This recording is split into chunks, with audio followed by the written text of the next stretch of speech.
Hi, my lovely tea lovers. I am Sally from Taishan Tea Club. Welcome back to our channel. And in our last video, I've introduced Oolong Tea. So Oolong Tea is mainly produced in 3 regions: Guangdong, Fujian, and Taiwan. So each tea region has its own distinctive characteristics. We usually divide Oolong Tea into 4 main categories according to their place of origin, such as Guangdong Oolong, Taiwan Oolong, Southern Fujian Oolong, and Northern Fujian Oolong. In this video, I'm going to brew and taste our Oolong Tea from Taiwan. So in the future videos, I will be tasting out and then talking about different regions of Oolong Tea as well. So stay tuned, let's get started.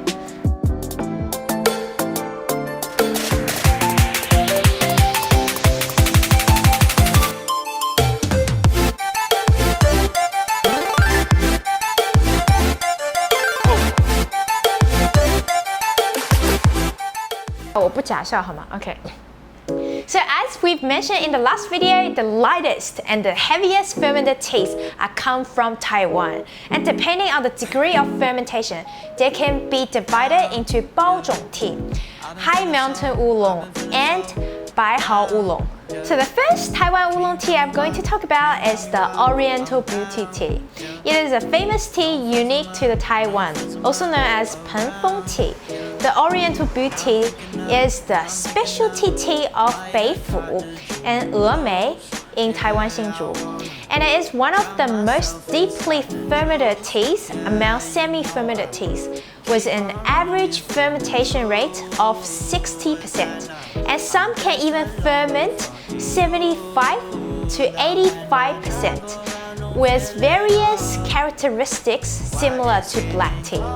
So Oriental Beauty has a colorful appearance with white, red, yellow, green, and brown colors. So ripe fruit or honey aroma. And the tea liquid is bright amber.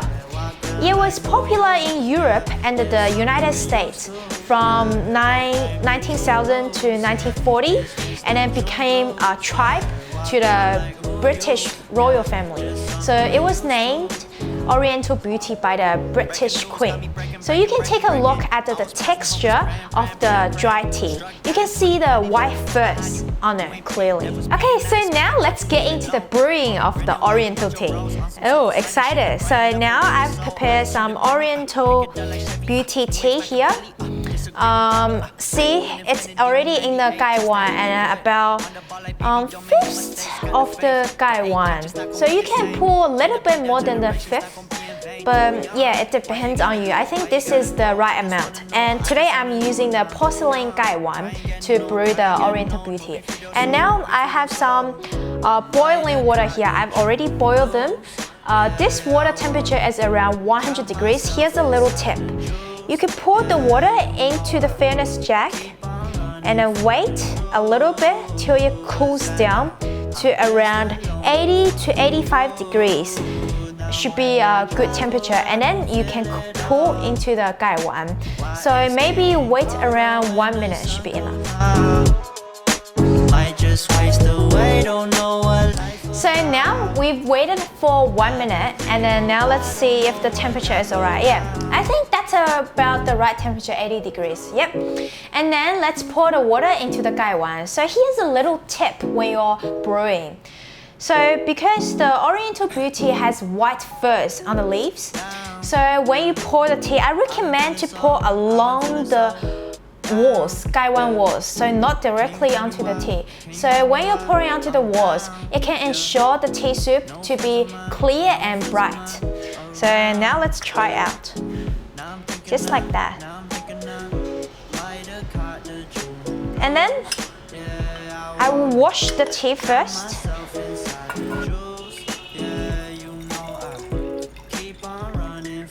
Okay, now so we finished washing the tea out. Now let's do the first steeping. So same as the last time, we're gonna pour along the walls. Just like this. So the waiting time for the Oriental Beauty is 1 minute. So for the second and fourth steeping, it only takes around 30 seconds.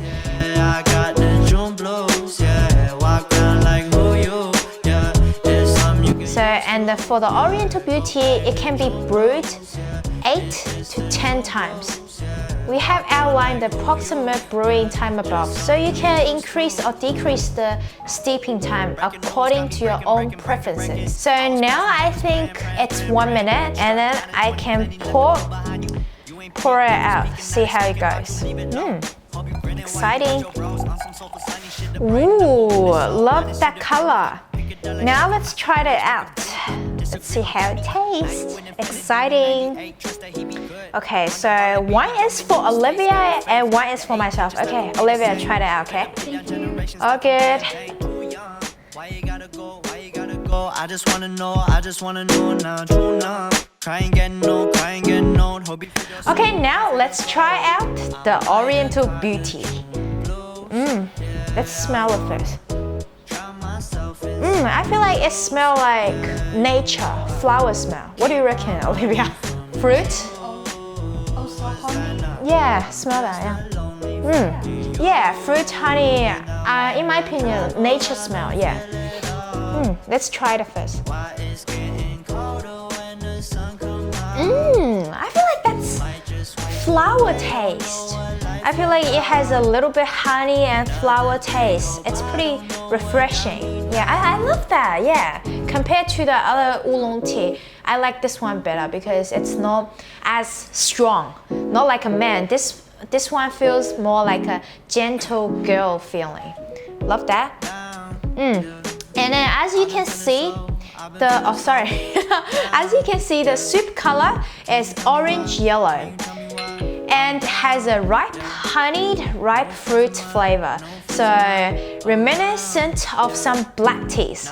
So where does the honey flavor came from?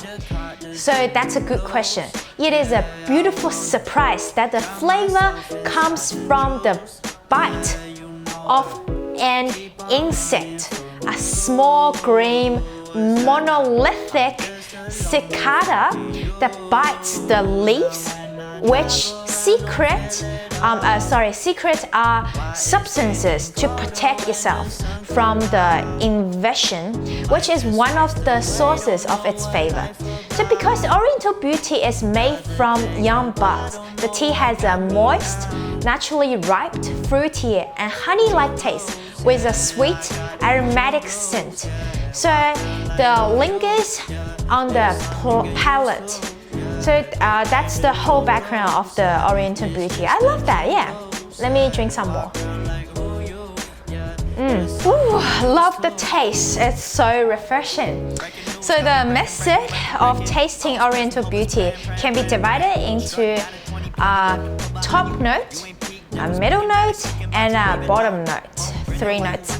Just like the perfume of the top note being the smell of the mixture of honey and fruit flavors in it, and the middle note being the flavor in the mouth, so when I'm drinking it, and the bottom note is being the sweetness of the back taste in the mouth after I swallowed. Okay, so another tip I'm going to tell you guys is my personal preference as well. So when you drink the Oriental Beauty tea, you can also add in some drops of the brandy, so it can enhance and bring out the fruity taste of the tea. It's pretty cool. You should try that out. But anyways, everyone has different tea drinking preferences. Some people love high mountain tea. It has unique fragrance and the mountain flavor, which means the tea tree absorbs the nutrients from the soils and creates a special taste in the tea broth, which varies from different tea regions. Like for example, high mountain oolong is distinguished by its altitude. And next tea I'm going to introduce to you guys is the Alishan Oolong, which the altitude for it is between 1000 to 1500 meters above the sea level. And this characteristic makes the unique taste for the Alishan Oolong, and let's get into it. So the aroma for the Alishan Oolong is typical of ripe fruit with a sweet fragrance, and the tea soup is light amber in color, and the bottom of the cup is fragrant with milk and honey. Both Taiwan Oolong and Meiren Oolong have a granular shape, but as Taiwan Oolong usually has a tea stalk. So the Alishan Oolong tea consists of compressed, or in other words, kind of like a bowl shape. And the color is dark green and it contains a little bit yellow. The aroma is like a ripe fruit with a sweet fragrance. Taiwan Oolong and Meiren Oolong have a similar shape, but as Taiwan Oolong usually have a tea stalk. And then for the upcoming video, I will be introducing the Fujian Oolong tea. Now let's move it into the Alishan Oolong. So for this oolong, I'm going to use the Zisha teapot. You can also use the white porcelain, but it's personal preference. I'm gonna use Zisha today. So this is the tea, Alishan Oolong tea, and now I've got around 8 grams of that. That's what I recommend, but it depends on your teapot sizes. You can put more in it or put less in it. Doesn't really matter. So let's put it into the teapot first. Okay, and then I have some boiling water here, and I recommend to use the boiling water around 95 degrees. So I got the boiling water, and then let's just pour it in. Looks good. So for the first pouring, we're just gonna wash the tea out.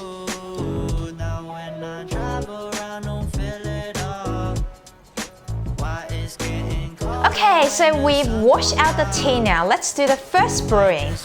The reason why we're using the 95 degrees of water is because the Alishan Oolong tea is very tight, and the high temperature of water can let it expand. Also, when we are pouring, we will pour from a high point so it can hit the tea and let it stretch out. So now let's use the 95 degrees water to do the first brew. So now let's do the 95 degrees of water to brew the first brewing. And let's pour it from the high point. And see, the water is hitting the leaves. Nice, love that. Let the leaves stretch and put the lid on. So for the first brewing, we wait around 25 seconds. And for the second brewing, we will wait for 20 seconds. And for the third brew, we will wait for around 25 seconds as well. And then from the fourth brew, and every next step, we add 5 seconds.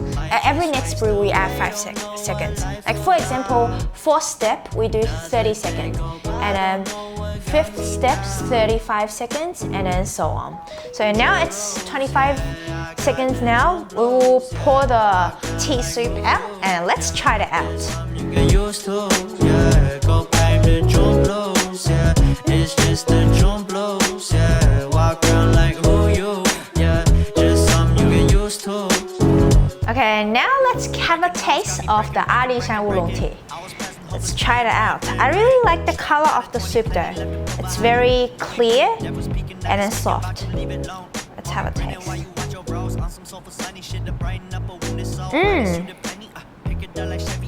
I feel like this tea has more herbal smell compared to the Oriental Beauty, because the Oriental Beauty gives me a flower feeling. This one is more herbal feeling, but it's not strong. It only has a little bit. Let's have a taste. Love that. It's pretty light though. So as we can see, the color of the tea soup is yellowish green and clear. The taste is very full, mellow and smooth, and it will stay at my throat after I drink it. And the leaves are connected at the base of the stalk. And the leaves turns out to be big after brewed. As I said, it's stretched out, right? And it is even and very soft. I love that, yeah. So we finished tasting out the 2 Taiwan Oolong Tea. Let me do a summary about my personal feeling to the 2 teas. So for the Oriental Beauty, this one, I think the taste is very flower taste. It's very smooth. It's best for people who love the flower and refreshing girly taste, I feel like. I don't know if that makes sense. That's my personal opinion. And then for the Alishan Oolong Tea, this one I feel a bit weird about the taste. I don't know how to explain that. Probably because this oolong tea is stored in the vacuum package. Most light oolong tea, like bowl-shaped oolong tea, I put it into the vacuum package. The reason why they do that is because it's more capable to store, like it's more free for you to store. But I think it's better to store in the fridge so the taste won't become weird. So next time I will store the Alishan Oolong Tea into the fridge. But overall, I think this tea pretty okay. I feel like a little bit herbal feeling, but next time I will try out to put it in the fridge and then do a better review on that. So I personally prefer the Oriental Beauty. But anyways, Taiwan Oolong is a complex subject with many varieties, and it can be difficult for beginners to find a suitable tea for them. So start with some famous teas should be good. And in the next video, we will introduce you to the Southern Fujian Oolong. Taiwanese Oolong is derived from Fujian Oolong, and then they have a lot of similarities and differences as well. So let's discuss about this in the next video. And thank you for watching today's video. If you like today's video, please give a thumb up. And then don't forget to subscribe to our channel. And I love to share more tea information with you guys in later videos. And then please be sure to follow up my upcoming oolong tea videos, and then also the Olivia's video on tea wares as well. And I will see you in the next video. Bye bye.